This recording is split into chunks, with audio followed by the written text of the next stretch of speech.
And actually, majority of the grammarians or the philologists, as well as the people of hadith or the people of tafsir, they have a kind of consensus that وَأَصْلُهُ رَفْعُ الصَّوْتِ, that the origin of the word hilal is from raising the voice or something which is the beginning part of anything.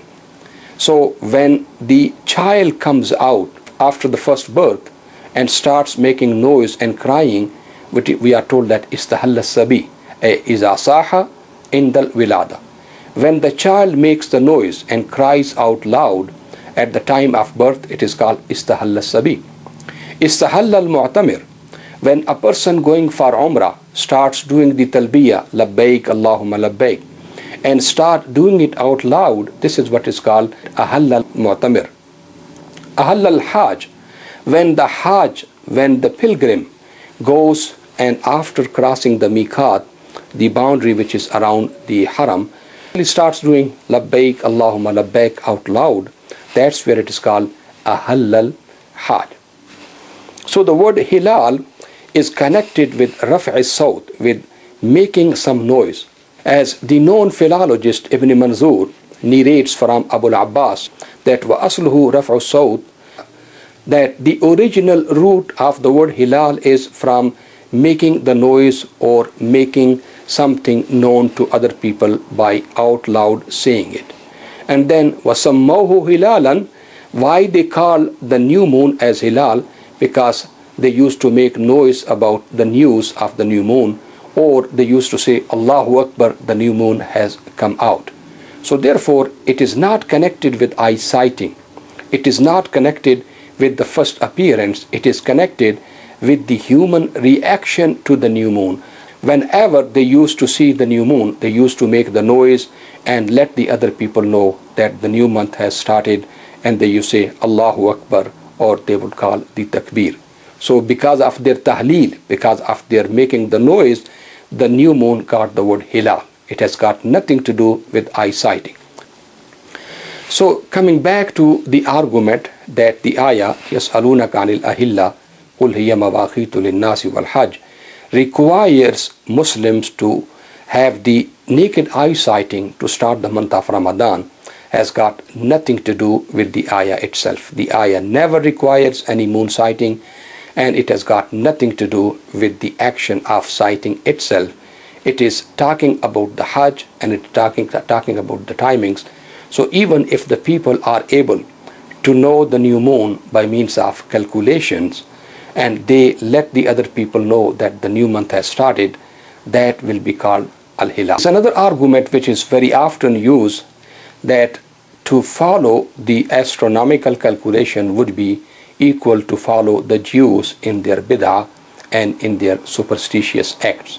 Or the Jewish community before Islam or after the advent of Islam has not been using the astronomical calculations to come up with their calendar.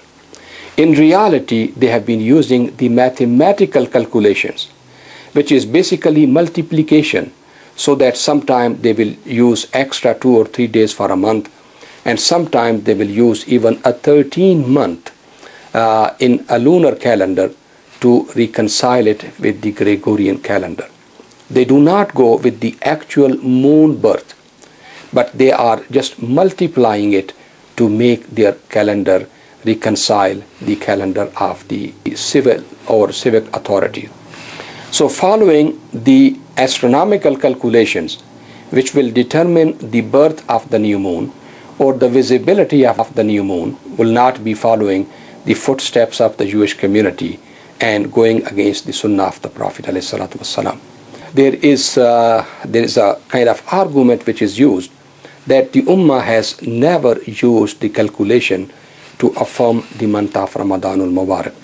That there is a consensus, ijma of the Ummah, that calculations must not be used to affirm the month of Ramadanul Mubarak. For ijma to be valid, you cannot have any difference of opinion among the fuqaha. You have to have the unanimous verdict to be called an ijma. But in this matter of calculation or non-calculation, we have got difference of opinion even among the tabi'een, the successors of Sahaba Ridwanullah alayhim ajma'in. We have got some of the known fiqh authorities who have differed with the majority and did utilize calculation very often to negate sometimes a month and allowing some people to affirm the month of Ramadan al-Mubarak. We are told that one of the known, his name was Mutarrif bin Abdullah Qal ibn Shakhir, used to use the calculation to even affirm the month of Ramadan. We are also told that people like Ibn Suraj or Ibn Qutayba, they will consult the astrologers. You can imagine even at that time, their calculations were not precise, but they will still consult them to verify the witnesses or to accept the witnesses or to reject the witnesses about the month of Ramadan al-Mubarak. We are also told that As-Subki, one of the very known scholars from the Shafi school of thought, would always use or very often use the calculation to verify the witnesses who will come forward and say, we have sighted the new moon.